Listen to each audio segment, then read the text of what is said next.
At 3 words, Joe Mothaflippin Sheisty.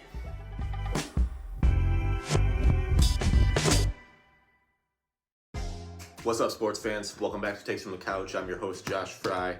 And once again this weekend, the NFL gods smiled down upon us after an absolutely ridiculous slate of games for the divisional round. We got just as great of games for the NFC and AFC championship games. It was a great weekend filled with some terrific moments. And we get to see now a Bengals and Rams Super Bowl in a couple weeks. No one would have thought that was the case when the season first started. This is going to be a great Super Bowl. I'm looking forward to it. Matthew Stafford gets into his first Super Bowl as well. Really happy for that dude. But yeah, we got 2 games to break down here, so let's get into it. All right, first game of the slate. It was the Bengals going into Arrowhead to take on the Kansas City Chiefs. They beat the Chiefs, upset Patrick Mahomes 27-24. Evan McPherson, man, I know everybody's talking about Joe Burrow right now, but McPherson hit 4 clutch field goals, including a game winner.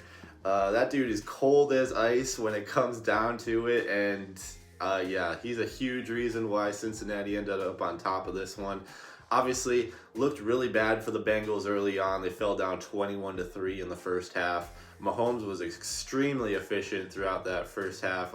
On the first 3 drives for Kansas City, he threw for 3 touchdown passes. Then that final drive of the first half, things just start falling apart, man. Mahomes is leading them down the field again. They're in the red zone near the goal line. I think they were on the 2-yard line at this point, I believe. And then on 3rd down, Mahomes throws behind the goal line to Tyreek Hill.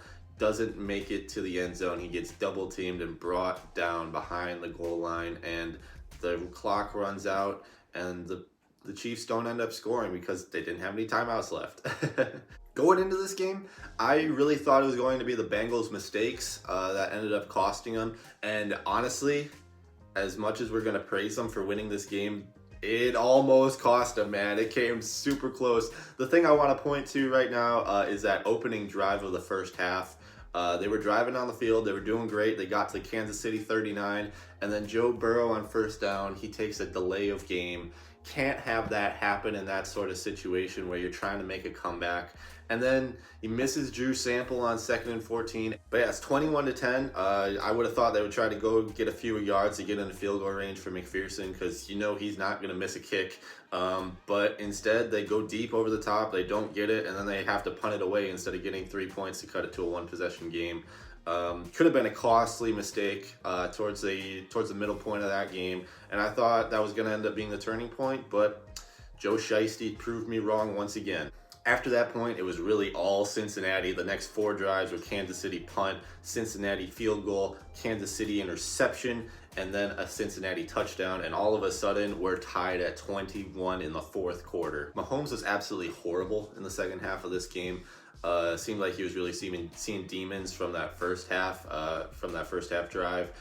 He threw for just 55 yards, a couple of interceptions, including that overtime one that we'll get into in a bit here. But yeah, even when Burrow was making mistakes, Mahomes just couldn't take advantage of it. We got an interception by Burrow in the second half of this game, and Kansas City ended up going backwards 4 yards instead of doing anything with the ball. A big reason for KC going backwards on that particular drive, 3rd down sack that Patrick Mahomes took because he just didn't get rid of the ball. Then after that drive, Cincinnati, Joe Burrow drives down the field again to get a field goal. Big reason for that was, of course, Joe Burrow with a couple ridiculous scrambles. He had a 7-yarder and then an 11-yarder. He was just breaking tackles in the backfield, getting first downs left and right. This dude, absolutely ridiculous what he did, especially in the 4th quarter of this game. But still, it seemed like the game was in Kansas City's hands going down the stretch of this one. They get the final possession of regulation. Mahomes is driving them down the field. They get a 1st and goal from the Cincinnati 5-yard line, and you're like, okay, this one's over. Cincinnati had a great run, but Kansas City's just too much. Patrick Mahomes is going to another Super Bowl. But no, it didn't end up going that way. After they get that 1st and goal, Andy Reid decides to run for 1 yard on 1st down. Patrick Mahomes takes a bad sack on 2nd. And then 3rd down, he takes a 17-yard sack where he's just running around with his like a chicken with his head cut off, man. It made absolutely no sense where he was going with that play. You'd think at some point you just get rid of the ball because, again, you're running all over the field. You don't want to take a huge sack and make this field goal any harder on Butker than it's already going to be. But yeah, he takes a 17-yard sack. Butker has to hit a 44-yard field goal to send this game into overtime. Reminder, Kansas City was on the 5-yard line on 1st and goal, and they had to kick a 44-yard field goal to send this game into overtime. Just insane. But even still, going into overtime, you still got those dumb rules where it seems like if you let a team get the ball to start the OT, they're going to win. And Kansas City, once again, they get the ball to start overtime, and everybody starts thinking, well, they missed their last opportunity, but they sure as hell won't miss this one. Not the case. Patrick Mahomes almost throws a pick 6 to Eli Apple. Apple just absolutely whiffs on it. The voodoo gods in New Orleans must have gotten to him there. But then on the next play, Mahomes throws into double coverage, and Von Bell comes down with the interception. And you know what happens after that. Cincinnati really just rides Joe Mixon's legs down the stretch of this one. Mixon had a couple big carries on this drive, and throughout the game, really, he was pretty awesome.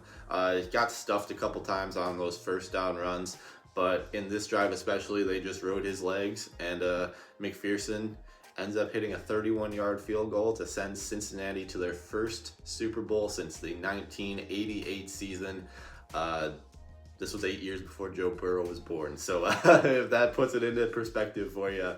But yeah, this team just keeps overcoming the odds, man. Every single week, it seems like I've bet against them, and every single week they come out on top. We'll see if I learn my lesson going into the Super Bowl. But yeah, Burrow, it's not going to be up pretty all the time. That first half certainly was not pretty at all, but seems like when it comes down to it, he ends up on top in a lot of these games. He's got a lot of clutch in him, and yeah, you need that in a star QB, and Burrow has certainly proven that he can get the job done when he needs to. Next up, you got the LA Rams taking on the San Francisco 49ers at SoFi. Third time these two teams have met up this year. San Francisco obviously taking the first two games. This one's significant not just because it's the NFC Championship, but this game, as you probably heard about 50 times yesterday, 1 year exactly since Matthew Stafford was traded from Detroit to LA, in the move where LA just goes all in on trying to win a Super Bowl this year. And they're getting pretty close to it. They beat the San Francisco 49ers, finally get over the hump. They win 20-17 off of a Matt Gay field goal towards the end of that one. A lot of this game really comes down to LA just controlled time of possession. They had the ball for 35.5 minutes compared to San Francisco's 24.5. And a big part of that was because the LA defense was just able to contain Deebo Samuel for much of this game. Outside of a 44-yard touchdown reception, he was pretty quiet for most of the night. Outside of that touchdown, it was just 3 catches for 28 yards, so nothing super spectacular there.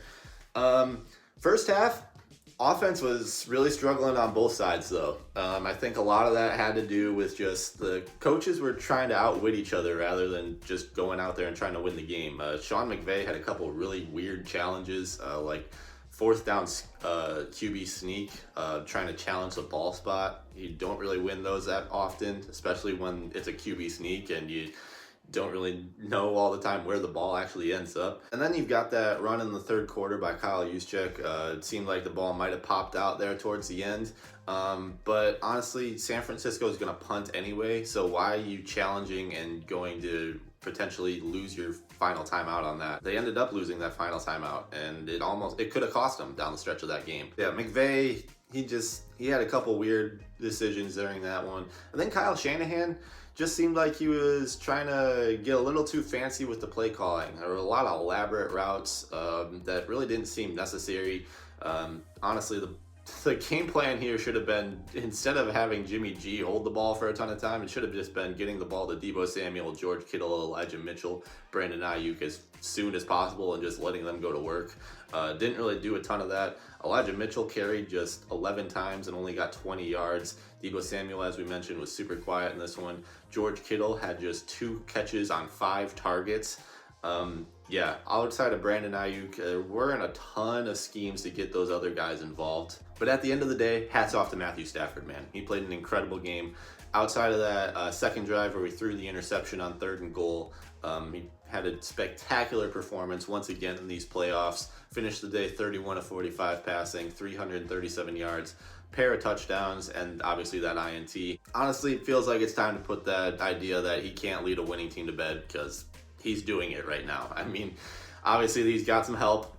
Cooper Kupp and OBJ both had ridiculously great games. Kupp with a couple touchdowns over 140 yards. OBJ 9 catches, also goes over 100 receiving yards. But you can't do that unless you've got a good guy throwing you the ball, and Stafford has proven that he can do that. And then on the other side, the Rams defense continued to give Jimmy G fits all night long. Outside of that 44-yard touchdown to Deebo Samuel, the stats don't look great. I honestly, on that play, it was just throw a screen pass to Deebo, and he's better than everybody else on the field. It's as simple as that. He outran everybody pretty much. Broke a few tackles too. But outside of that pass, Jimmy G's 15 of 29 passing, just 188 yards. He did have that really good throw to George Kittle, 16-yard touchdown dime. But Rams gave him a ton of fits with pressure. They didn't get any sacks, but that's mostly because Jimmy G just continued to throw some really ill-advised passes, and he finally, at the end of that one, it caught up to him, the interception as he was taking another big hit, and the Rams were able to kneel down the clock and win the game, and they're headed to the Super Bowl once again. But yeah, really good day of football. We got a really good Super Bowl matchup, intriguing Super Bowl matchup coming up in a couple weeks. Let me know your thoughts down in the comment, your predictions, who you got winning this one. But yeah, if you haven't, make sure, by the way, check out Purple PTSD this week, purpleptsd.com. I just dropped my latest NFL draft big board, my top 200 players. Go in there, check out who I've got in your team's draft spot right now, because there's a lot of good stuff in there. I've also got a bunch of links to other draft profiles in there as well, and if you want to read any more about a particular draft prospect, I'll have the link down below for that. But yeah, until next time, I'll see y'all later.